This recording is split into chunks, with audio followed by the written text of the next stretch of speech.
Hey, and welcome back to the channel. So I am fortunate enough, I've talked about it, but I'm fortunate enough to work at a guest ranch out here in Colorado. And on site, we have some big bell tents and cabins and all sorts of stuff. And sometimes when I work late here, as I am tonight, I end up camping out just because it's easier to wake up early in the morning and go help with breakfast for the guests and things like that. Anyways, tonight I decided I'm going to go ahead and camp out and um, think it's supposed to get down into the maybe single digits tonight, something like that. So I'm gonna do a quick solo winter camping trip and have some fun out here. So um just thought I'd do some recording and do a quick little trip.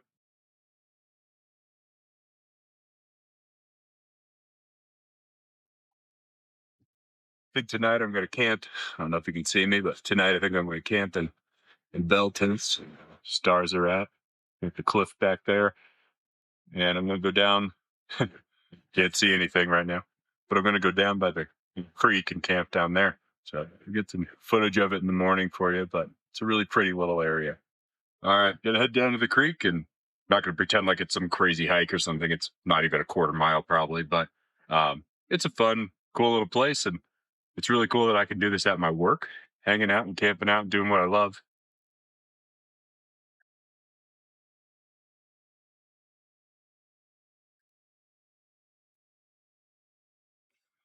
We got about 2 feet of wet, heavy snow just a little bit ago, and have been shoveling at work all week. A lot of work to shovel out his entire 160-acre property. I haven't shoveled that many acres, but the livable acres of it. Still a lot of work. All right, we're getting there now. These are the platforms for the tents that we put up. It's probably kind of hard to see it here in the dark, but we built those last winter. Now, most of them are taken down, but we are going to keep up. We do keep up one and to clear it off from snow, but still works out. I'm working on getting a wood stove out here, which will be a really fun thing to be able to stay in a warm, hot tent. So here is the bell tent that's down here. Some stairs.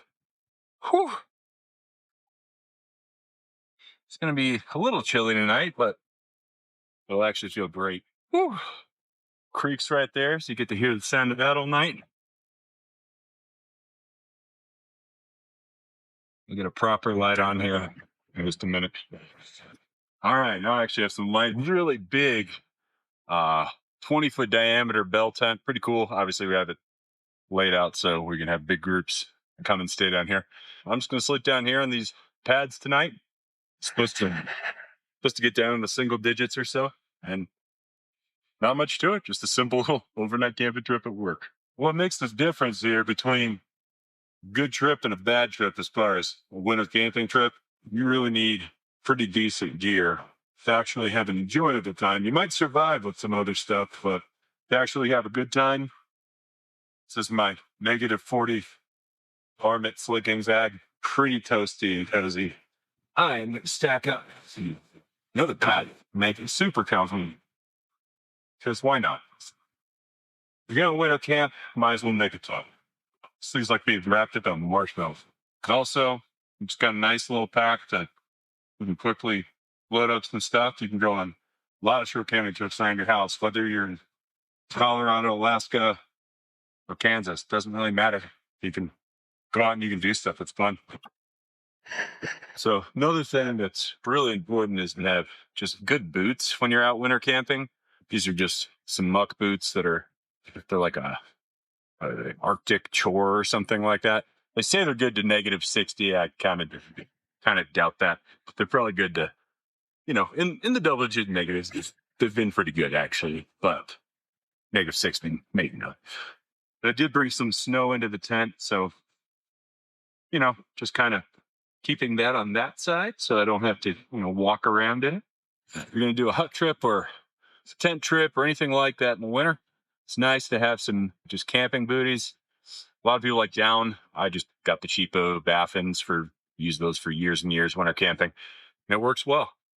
One of the tricks, I have the little bit better ones that have like an actual padding on the bottom. But these ones are a little lighter and more packable. And so what I did is I just took some old insoles from a shoe and put them inside here. And generally, because there's foam on the bottom of that insole, keeps it pretty warm. It's a pretty good barrier. I've walked around outside in camp with it many, many times.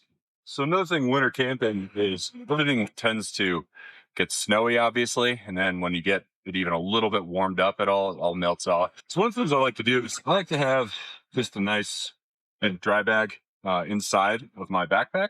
Just kind of keeps everything warm. But I also didn't bring a pillow. So what this can do is this can kind of wrap up like this, and it doubles very nicely as a second pillow for the night. And kind of customize it to the height you want, because you can distribute all the clothes in the right way that you actually want. You don't wake up with that weird crink in the neck type of thing. Just a couple little tips. You might know all these, you might not. Or maybe you're like, hey, that's a dumb idea. Well, tell me a better one. Well, and here we are. This is just camping up for the night. So you can see I wrapped my soft shell jacket around stuff sack, and turns out to be a pretty good pillow. And with this bag, this sleeping bag here, you think I'd probably want to bundle up in it, but honestly, this thing's so warm that it kind of just quilted over me at night in most temperatures, unless it's like real cold. It's really all I got for just a basic little overnight camping trip. A little backpack to bring, some random clothes. Very fortunate that I have a cool place that I could stay even at my work. I'm going to head to bed here soon, and I will see you in the morning. It's just before 7 or so. The hardest part of winter camping, where you have to get out of your sleeping bag. You got to go up to work and serve breakfast for a group. Just kind of get them oriented for the day. Last night went well. Stayed very warm in this bag. Not even a second of it too cold or anything like that. Now I just have to get myself up with the motivation to actually get out. It's always chilly. Then just kind of look around the bell tent. Kind of like a big yurt again. I'll do the short little walk out of here and show you guys a little bit of the creek and some of the area down here on the way out. Packed up for the day. Another thing you do camping in the winter, though, is you sleep with a lot of stuff inside your bag with you. But when you wake up in the morning, it's still warm and you're actually okay with putting the stuff on. Just makes for a much nicer day. My makeshift pillow did well last night, too. Guess most of my water furs. So a lot of times you want to sleep with the hot water bottle at the end of the bag. Heats you up and it keeps it from freezing, which is much more important than you actually frizz it back.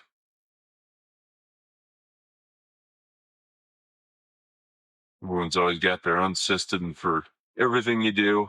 A million ways to do everything, but hopefully you learned a few things in terms of what works for me and what I enjoy doing.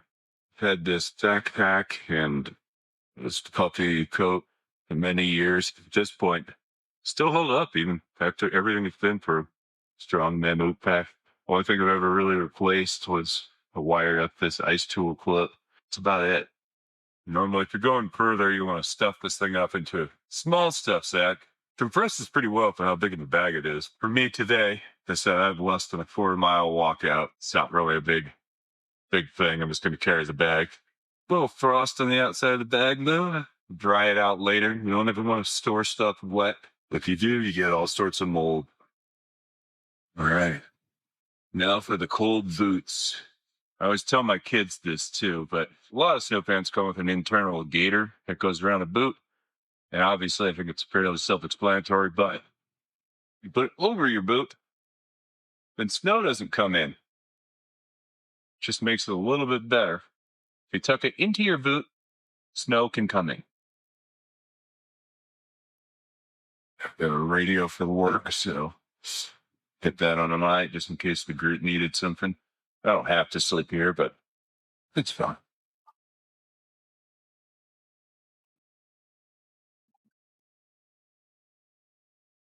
A lot of zippers.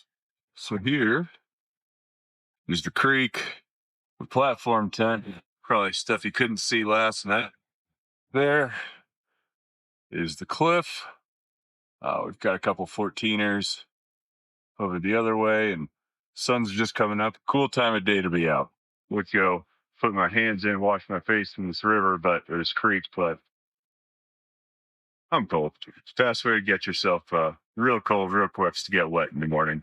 I'll probably walk out and just show you the walk out. Hope you enjoyed this short little overnight. It's always enjoyable to be able to just kind of come out and sleep outside and then actually go to work the next day. Get a little mini vacation on my terms of vacation. I don't know.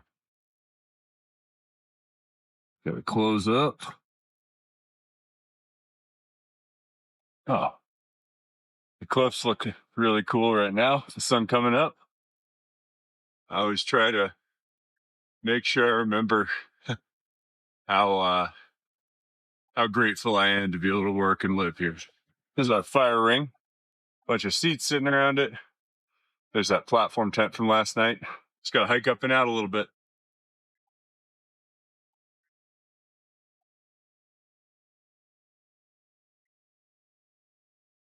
All right, back to the truck.